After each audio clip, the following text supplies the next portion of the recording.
ሰላም ኣብ መላእ ዘለኹም ክብራት ኣሕዋት ሰላም እግዚኣብሔር ምሳኹም ይኹን።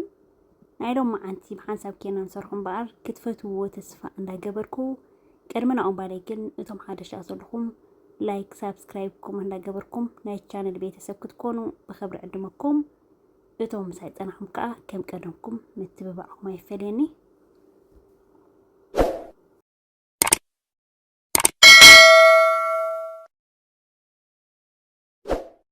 ናይ ሎሚ መዓልቲ ብሓንሳብ ኬና ንሰርሖ እምበር ክቡራት ኣሕዋተይ ኣብ ምእተዊ ከም ዝረኣኹማ ኣዝያ ፅብቕቲ ብጣዕሚ በሊዕኻያ ዘይትፅገብ ኣልጫ ናይ በጊዕ ኢና ክንሰርሕ ማለት እዩ።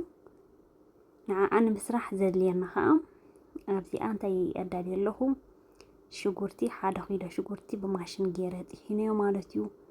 ማዩ ክሳብ ዝውድእ ከዓ ፅቡቅ ጌርና ክንቆልዎ ኢና። ኣልጫ ብዝተፈላለየ መገዲ ጌርና በብዙሕ መገዲ ጌርና ንሰርሓ ኢና ማለት እዩ።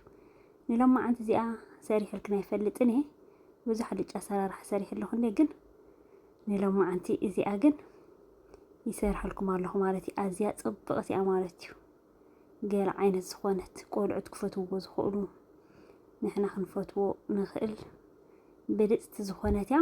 ሕጂ ከም ትሪእዎ ዘለኹም ማዩ ክሳብ ውድእ ዝብል ንዓኹም ንግዜ ከይሕዘኩም ተዘይኮይኑ ማዩ ውድእ ኢሉ ክሳብ ፅቡቅ ገይሩ ማለት ከምዚ ናብ ቀይሕ ዓይነት ናብ ናይ ቀይሕ ፀብሒ ዓይነት ዘይኮነሲ ክሳብ ሞት ዝብል ጌርና ክንቆልዎ ኢና ማለት እዩ። ስለዚ ክቡራት ኣሕዋተይ ንስኹም ከዓ እዚ ቪድዮ ላይክ ኣይትሕብሩሉ እዞም ኣሕዋተይ ማዓረይ ትፈልጡ ኢኹም ሓራስ ኮይነ ደ ቆልዓ ኮይነ ማለት እዩ። ክብሪ ንእግዚኣብሔር ይኹን። እዚ ከዓ ናተይ ሓይሊ ዘይኮነሲ እግዚኣብሔር ሓይሊ ሂቡኒ ይሰርሕ ኣለኹ ማለት እዩ። ቪድዮ ከማን ይሰርሕ ኣለኹ ምሽ ዶ ንዓየ ንዝበልዖ ዘይኮነት ንስራሕ ከማን ከም ትሪእዎ ዘለኹም ቪድዮ ከማን ይሰርሕ ኣለኹ። ስለዚ ላይክ ምግባር ኣይትረስዑ እዞም ኣሕዋተይ። እቲ ጥዑም ዝገብሮ ቡሉእ ዝገብሮ ከዓ እንታይ እየ ዝገብር ዘለኹ ኣብዚ ሕጂ ዘይትን ጠስምን ዝተሓወሰ ማለት እዩ። ከምዚ ጠስሚ ክልስ ኣቢልና ምስ ወዳእና እዚ ኩሉ ቀማማት መዓት ተብኡ ዝተርፍ ዋላ ጠስሚ ከማን ሒዙ እዩ። ምክንያቱ ብፍላይ ቀልጢፍና ናብ መትሓዚ ተዘይጌርና ብዙሕ ጠስሚ ክረግኣና ስለ ዝኽእለው እቲ ቀማማት ክንጉሕፎ የብልና። ዘይቲ ሓደ 3-4 ኪሎ ዝኸውን ጌርና ኣብኡ ንክልሶ ማለት እዩ። ሕጂ እንታይ ገይረ ኣለኹ ቁሩብ ከዓ ዕርዲ ህሩድ ካሞን ቁሩብ ላይ ከዓ ከም ትሪእዎ ዘለኹም ማለት እዩ ገይረ ኣለኹ ብጨው ዝበለ ንክኸውን ምስኡ ጌርና ከዓ ክንቆልዎ ኣለና። ምክንያቱ ምስ ተቆልዩ እዩ ኩሉ ግዜ ናይ ኣልጫ ቅመም ፅቡቅ ዝመፀልና ማለት እዩ። እዚኣ ክቡራት ኣሕዋተይ በሊዕኹም ኣይትፀግብዋን ኢኹም። እንታይ ገይረ ኣለኹ ኣብዚ ከዓ ኮሚደረ ከማን ብማሽን የጥሒነዮ ጣጣጣጣ ሕውስ ኮሚደረ ከዓ 4 ሓባ ኮሚደረ እየ ተጠቂመ ዘለኹ። መብዛሕትኡ ኣልጫ ክንሰርሕ ከለና ብዘይ ኮሚደረ ጌርና ንሰርሖ ኢና። ግን ናይ ገዝኡ ነናቱ ኣሰራርሓ ኣለዎ እዩ። እዚኣ ከዓ ፅብቕቲ እያ። በዓል ቤተይ ከዓ ዘመስገና ማለት እዩ። ብጣዕሚ ዘመስገና ዝፈተዋ ኣልጫ ማለት እዩ። ከምዚኣ ገይረስከ ኣልጫ ፃዕዳ ሽጉርቲ ከዓ ሓንቲ ከባብ ምልእቲ ዓካር ማለት እዩ። ደርሆ ሰሪሐ ደርሆ ብልጫ ማለት እዩ። ጣዕሚኣ ጥዕምቲ ንሳ ከዓ ማለት እዩ። ሕጂ ከዓ እስኪ ዝናይ በጊዕ ከዓ ጌራ ክሰርሓ እየ ገይረ ሰሪሕያ በዓል ቤተይ ዘመስገና ሰኒ ካብ 110 ዝሃባ ማለት እዩ። ክቡራት ኣሕዋተይ ሕጂ ከዓ እንታይ ዝገብር ዘለኹ ሳላጥ ሳልሳ እየ ዝገብር ዘለኹ ማለት እዩ። ሳልሳ ከዓ ሓንቲ ምልእቲ ገይረ ኣለኹ ኖርማል ተሓፊስ ተረኺብና ንገብር ንኽእልና። ሕጂ እቲ ሕብሮ ብዚ ከምዚ ኣልጫስ ከምዚ ፅዕዱ ዝበለ ወይ ቢጫ ጥራይ ክኾን ምሽ የብሎ ከምዚ ሳልሳ ተገይርናሉ ከዓኒ ሞር በቃ ምስቲ ኮሚደረ ተሓዋዊሱ ሞር ጣዕሚ ዘለዎ እዩ ዝኾነልና ማለት እዩ። ተን ዘይትጥቀማ ከምዚኣ ጌርክን ተጠቐማላ ኢኽን። ሕጂ ናይ በዓል ቤተይ ብምስጋን ዘሎ እቲ ቀንዲ እንታይ እዩ? ከምዚ ደሓና ይሰርሐን እንድዩ ክሽነ ዕድልና እዩ።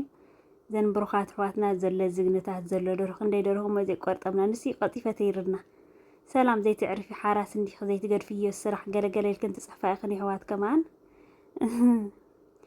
ክብሪ ንእግዚኣብሔር ይኹን። እንታይ እሞ ድኻም ስምዓካ ትኾይን ይቕርትለይ ተብል እምበር ጽቡቕ ስለ ዘለኹ ይሰርሕ ኣለኹ ማለት እዩ። ስለዚ ከምኡ ኢልክ እንተሓልያ ተኾይንክን ከኣረ ገለ ትጸርፋን ገለ መለን ጸርፊ ኸዳን ሓራስ እንታይ የምጽኦ ብጣዕሚ ይገረም እንዴ ዘለኹ ዘን ሕዋተይ መዓረይ ነተን ኣብ ጎነይ ይኮንክን ሳፖርት ትገብራኒ ንእሽተይ ይኹን ዓብዪ ይኹን ቪድዮ ሒዘልክን ዝመጽእ ንዓኽን ኣይምልከትን እዙ ንዓኽን ፍጽም ኣይምልከትን እንተን ትጸረፋ ግን ሓይለይ ዘይኮነስ ሓይሊ ናይ ፈጣር ማለት እዩ። ንእግዚኣብሔር ብጣዕሚ የመስግኖ ነዞም ፈቃራት ሕዋተይ ከዓ ከምዛ እንቋቑሖ ከይስበሩ ምዝካና ኾነኒ ምክንያቱ ብሃረርታ ብናፍቆት በቃ እቲ ጽቡቕ እናተረኣየን ደስ ኢሉ ዝሰርሖ እዚ ቪድዮ ማለት እዩ። ስለዚ ንዓኻት ነተን ትጸርፋ ይኮንኩን ዝረኣነ ነቶም ክብረት ካብ እግዚኣብሔር ይርከብዎ ማለት እዩ። ስለዚ ከምዛ ትሪእዋ ዘለኹም እዚ ናይ በጊዕ ናይ ስጋ እቲ ብዝሕ ማለት እዩ ከከም እንታይ ዝበሃልና ክንገብር ንኽእል ኢና ደልና ፍርቂ ኪሎ ተደኺልና ኪሎ ከም ድሌትና ናተ ሕጂ 2 ኣብ 2 ኪሎ ዝኾን ምስ ኣዕፅምትን ገለመለን ዝኸውን ማለት ከምዚ ጌርና ብዙሕ ኣቢልና ሰሪሕና 10 ግዜ ከዓ ኣብቲ ክሽነ ኣቲና ጨና ኣይብለናኒ ማለት እዩ። ነብስናን ገዛናና ሰንጮን እናብሓንሳ ከምዚ ጌርና ስራሕ ክነብሎ ንኽእል ኢና። ብዝኾነ በዓል ቤተይ ብዙሕ ኣይሰርሐን ሓሪሰ ከም ዝበልኩኹን በቲ የምፃ ግን ብቐንዲ ዘመስገነላ ኣብ ክሽነ መቸም ንሰብኣይ ብጣዕሚ ከቢድ እንድዩ ዋላይ ስራሕ ዳ እምበር ምልዓል ምትሕጻብ ዝኾነ ነገር ኣለ ኢነጠፍጠፍ እምበር ብእውነት መዓት የን እንዳሰርሐ ኣምጤና ኣለና ዳርጋ ይሰርሐን ኢኻ ትብሎ ትኽእል ኣብ ክሽነ ኣትዩ። ስለዚ ከምዚ ምስ ስራሐይ ገለ መለግዲ ኮይነት ምስጋና ንምስጋና ጥራይ ኮይኑ ክቡራት ኣሕዋተይ ብዝኾነ ሕጂ እንታይ ንክንገብር ቀመማት እዚኣ ኣብ ኣልጫ ክሰርሕ ከለኹ ዝጥቀመላ ቀመም ዝተሓዋወሰ ቀመም ማለት እዩ። ኮረሪማ ዘለዎ ፃቕዳ ዘለዎ ካሙን ኣዝማሪኖ ዝነቐፀ ፃዕዳ ሽጉርቲ ጅንጅብል ኮታ ሕውስዋስ ንቀይሕ ፀብሒ ዝጥቀመሉ ከምኡ ዝተዳለወ ንልጫኻ ከምኡ ማለት እዩ። ሕጂ ጠስምና ከዓ ክንገብር ኢና። ጠስምና ግብር ኣቢልና ጨዋ ከም ዝረኣኹም ጌርና ኣለና። እንደገና ሕጂ ከዓ ፍረሽ ኣዝማሪኖ 2 ከዓ ማጂ ማለት እዩ። ቀመም ናይ ደርሆ ጉዕ ከዓ 2 ሓባእ ከለዋ ጨድድ ኣቢለ ኣብ 2 ቁሩፅ ኣቢለ ጥራይ ገይረ ኣለኹ ማለት እዩ። ሕጂ ብፍላይ ኣብዚ ናይ ሕጂ ዘለና ድሓን ሙቐት ዘለዎ ድሓን ነግረኩም ኣይክእልን እንዴ ከማን ብዝተኻእለ መጠን ተባሂሉስ ንጉሆ እንዲ ተባሂልለይ ግን በቃ ሽዑ እዩ ዝረስም ዘሎ ብጣዕሚ እዩ ናይ ሎሚ ዓመት ሙቐት ብጣዕሚ እዩ በርቲዕና ዘሎ ብጣዕሚ እዩ ዝገርም። ሕጂ እቲ ቀመማት ምስ ገበርና እዩ ሓዲግ መዲግ ጌርና ክነብሉ ብፍላይ ከምዚ ዓይነት ፃዕዳ ነገር ከዓ ቀልጢፉ እንዲ ዝባላሸወና ስለዚ እቲ ቀመማት ምስ ገበርና ጠስ ምስ ገበርና ፅቡቅ ጌርና ክንህሩም ኣለና። ምክንያቱ እቲ ናቱ ቅብኣት ፀለል ኢሉ ክሳብ ዝወፅእ ፅቡቅ ጌርካ ምዝሃርም ክነረጋግፅ ኮይና ከምኡ እዩ ክኾን ዘለዎ። ምክንያቱ እዚ ሙቐት ዘሎ ክስራሕን ኣባኻላ ክትባላሾ ክትበኩዕን ሓንቲ እያ ማለት እዩ።